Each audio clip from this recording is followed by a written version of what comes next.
side. But it comes down to your personal preference. If you are particular when it comes to the venue, the earlier the better. Says Wendy of Birds of a Feather events. Great venues get booked up to 12 to 18 months in advance. So the sooner you get started, the more likely you are to snag your first choice. That goes with all your vendors as well. How to choose the right wedding date. Speaking of timelines, what comes first? Picking a wedding date or choosing a venue? It ultimately depends on what is more important to you. Getting married during a particular time of year or nabbing the venue of your dreams. Lynn Easton of Easton Events suggests going into the venue search with two ranges of dates. Ones that work, a favorite season perhaps, and ones that don't, holidays or other conflicting family events you like to avoid, if your timeline takes precedent. But according to Gold Leaf Events, Kate Ryan and Chelsea Dillon, the majority of couples choose a venue first. Once you have that location, the date will follow based on availability. If a date is selected first, we found more clients limit their venue options drastically.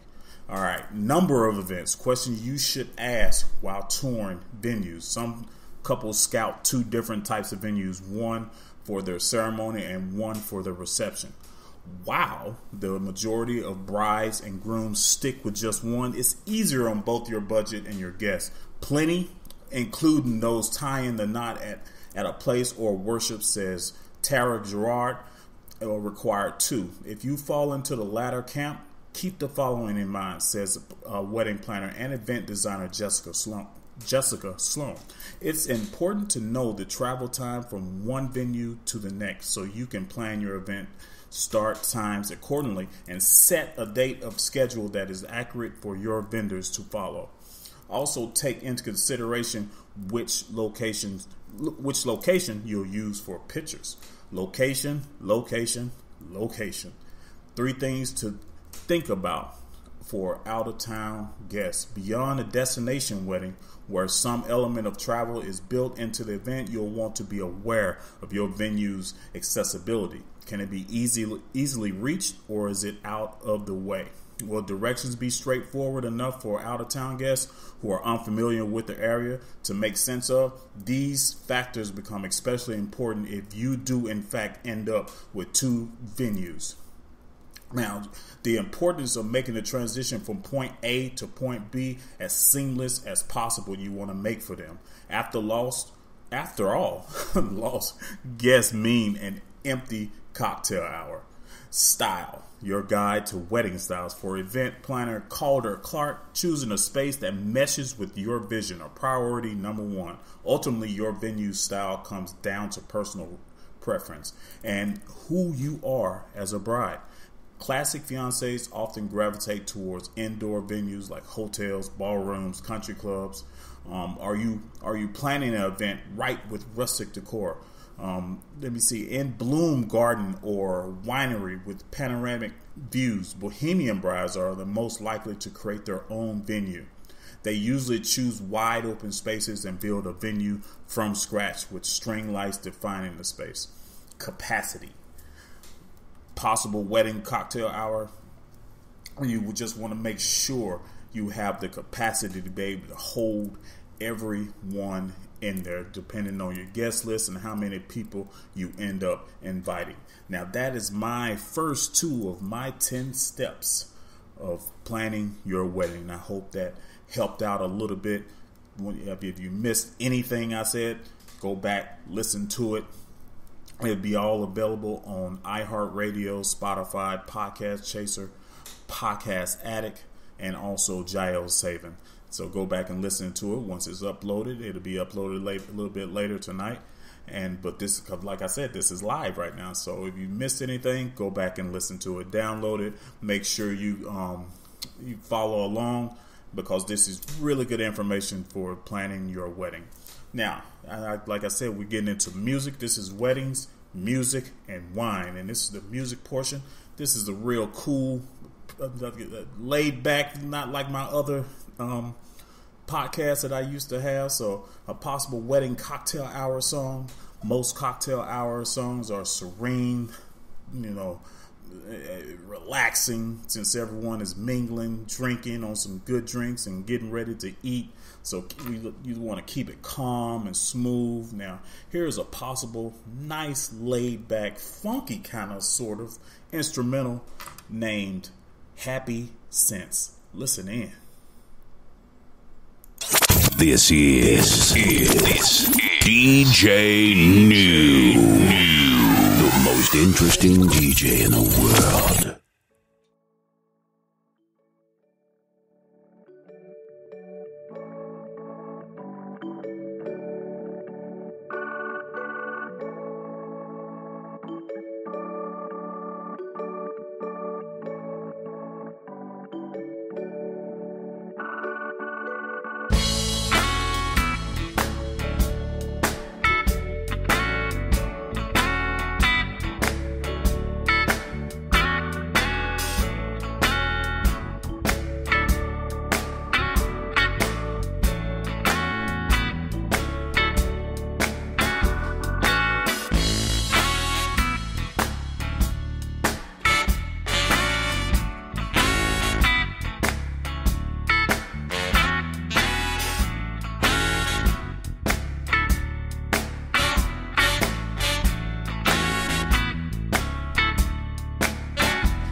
Are you ready?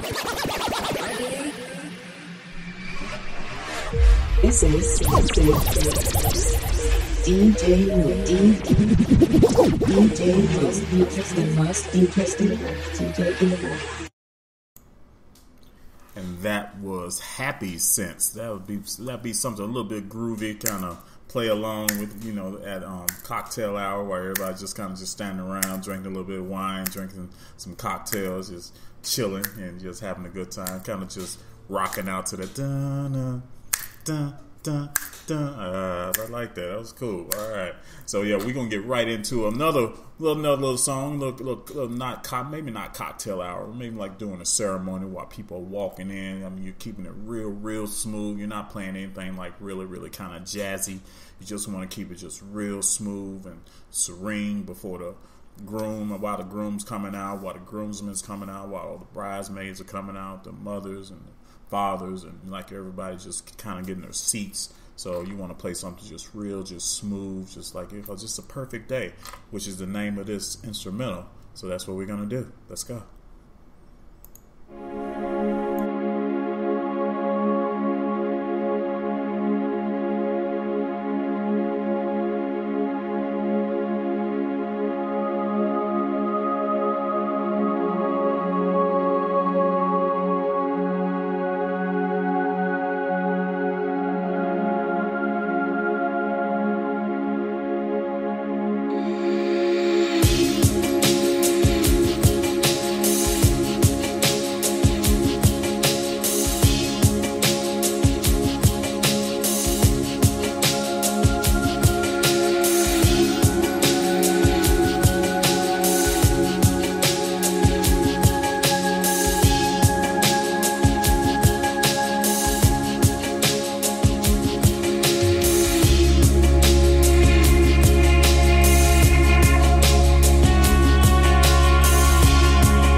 This is DJ New, the most interesting DJ in the world.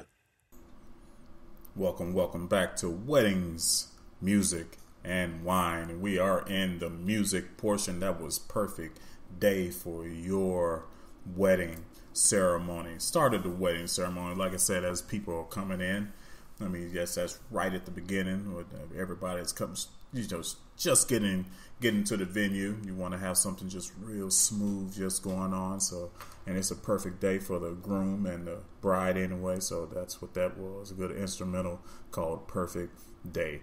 So yes, weddings, music, and wine. And we are finally at the wine, the wine of the day. Wine of the day. So we got a wine of the day. We got the art of tasting wine. Smell it. Get your entire nose in it. Smell the wine. Swirl it around. Taste it. We got a little clip from Sideways, the movie, which is a dramedy from Paul Giamatti, Thomas Hayden Church, Virginia Madison, Sandra Oh. They was all in that movie.